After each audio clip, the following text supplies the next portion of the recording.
Assalamualaikum warahmatullahi wabarakatuh. Salam sejahtera bagi kita semua. Salam Om Swastiastu, Namo Buddhaya, salam kebajikan. Di video ini saya ingin berbagi dan belajar, karena dengan berbagi dan belajar berarti kita memberikan sedikit kebahagiaan kepada orang lain, serta syarat mutlak untuk menjadi pandai dalam segala hal baik maupun dalam bidang ilmu pengetahuan dan keterampilan.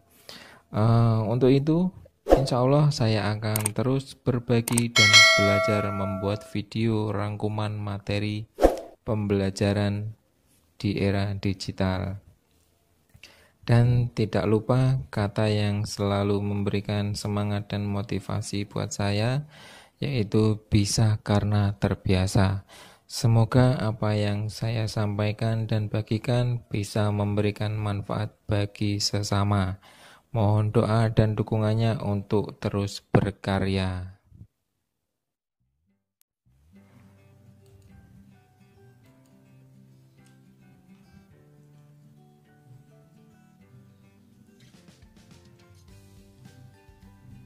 Pada peta materi, kita masih membahas di materi bab 11, yaitu wawasan Nusantara dalam konteks Negara Kesatuan Republik Indonesia. Nah, untuk video yang pertama kemarin kita sudah membahas materi tentang hakikat wawasan Nusantara. Nah, untuk video kali ini nanti kita membahas mengenai kedudukan, fungsi, dan tujuan wawasan Nusantara. Berarti kita masih ada 2 subbab yang belum kita bahas. Nah, untuk itu pertemuan hari ini langsung saja kita bahas kedudukan, fungsi, dan tujuan wawasan Nusantara. Kita mulai sekarang.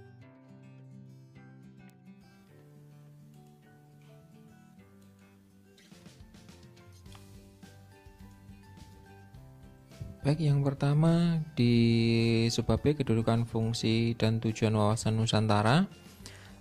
Yang pertama kita bahas yaitu terkait kedudukan wawasan Nusantara. Nah, wawasan Nusantara ini berkedudukan sebagai visi bangsa.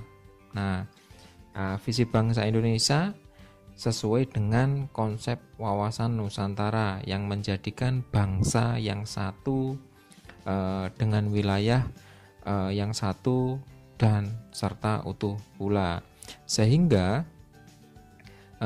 wawasan Nusantara ini dijadikan merupakan ajaran yang diyakini kebenarannya oleh seluruh rakyat Indonesia agar nantinya tidak terjadi penyesatan atau penyimpangan dalam upaya mewujudkan cita-cita dan tujuan nasional. Karena landasan yang pertama tadi kan di situ disebutkan karena adanya visi, merupakan wawasan Nusantara visi bangsa. Nah, dengan demikian wawasan Nusantara menjadi landasan visional tadi yang saya sampaikan dalam menyelenggarakan kehidupan nasional. Nah, itu. Nah, baik, kalau kita lihat pada gambar tersebut paradigma nasional yang kedudukannya wawasan Nusantara itu berada di tengah-tengah. Kalau yang di paling atas yaitu Pancasila garis miring pembukaan Undang-Undang Dasar 1945 itu dijadikan landasan ideal, ya kan. Nah, di situ merupakan, kalau landasan ideal itu merupakan ideologi dasar sebuah negara. Nah, yang kedua di situ Undang-Undang Dasar 1945 sebagai landasan konstitusional. Di situ dijadikan landasan konstitusional tersebut dijadikan sebuah pedoman dalam kehidupan bermasyarakat, berbangsa, dan bernegara. Nah, selanjutnya di situ ada wawasan Nusantara dijadikan landasan visionalnya ini merupakan pedoman dalam pembina ketahanan nasional. Nah, yang visi misinya ya di situ sebagai wawasan Nusantaranya itu. Selanjutnya ada ketahanan nasional, dokumen rencana pembangunan. Nah, itu mungkin terkait kedudukan wawasan Nusantara.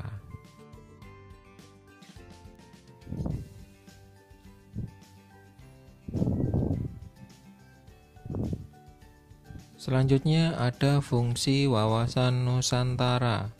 Nah, fungsi wawasan Nusantara ini terdiri ada beberapa hal. Yang pertama, wawasan Nusantara sebagai konsepsi ketahanan nasional. Nah, wawasan Nusantara ini dijadikan konsep dalam pembangunan nasional dalam hal yaitu pertahanan keamanan serta pertahanan kewilayahan. Nah, yang kedua ada wawasan Nusantara sebagai wawasan pembangunan. Lah, untuk wawasan pembangunan ini mencakup yaitu pembangunan dalam hal kesatuan politik.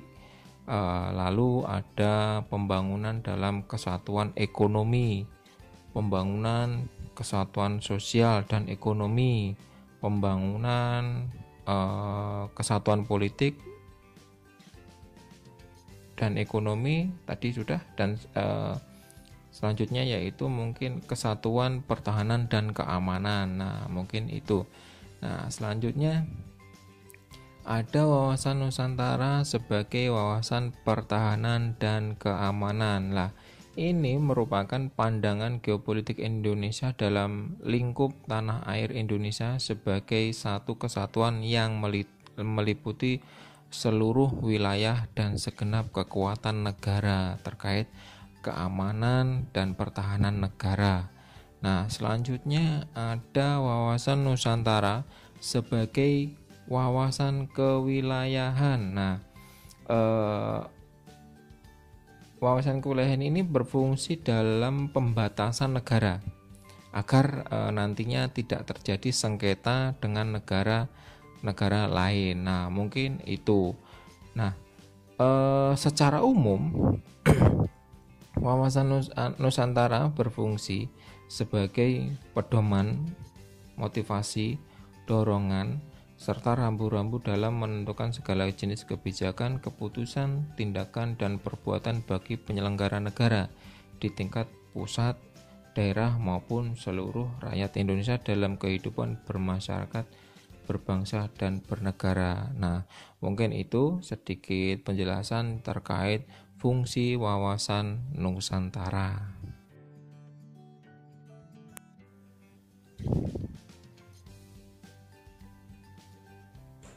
Selanjutnya ada tujuan wawasan Nusantara. Nah, untuk tujuan wawasan Nusantara ini antara lain ada beberapa, yaitu yang pertama tujuan nasional sesuai dalam pembukaan Undang-Undang Negara Republik Indonesia tahun 1945.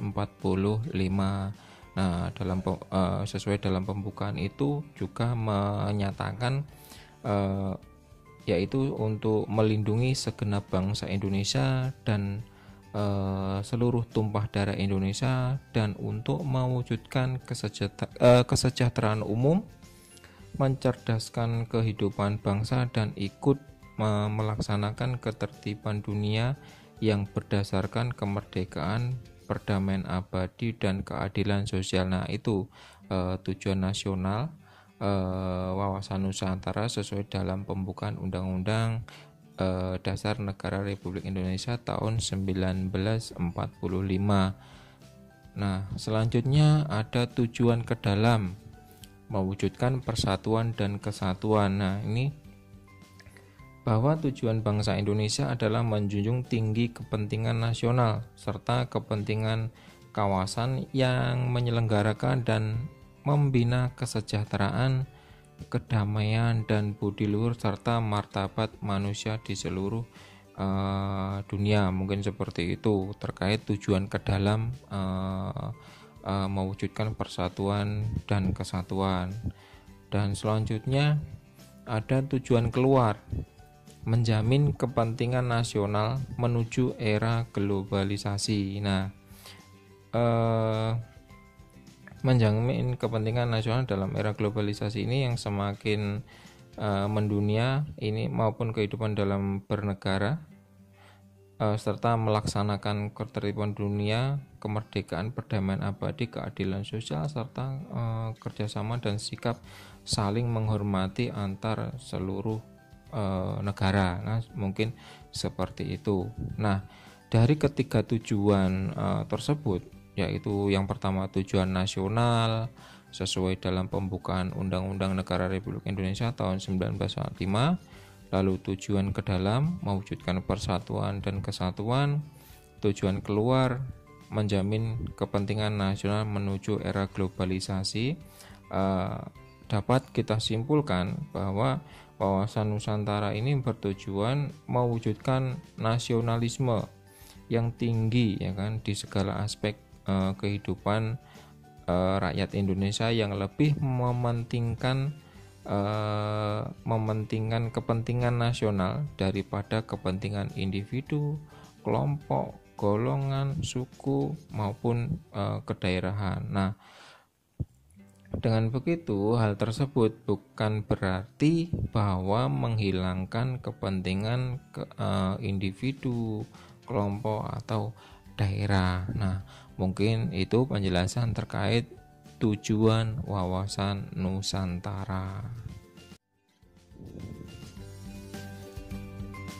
Pertemuan hari ini telah selesai. Sekian, terima kasih. Semoga pembelajaran hari ini bermanfaat bagi kita semua. Saya akhiri. Wassalamualaikum warahmatullahi wabarakatuh.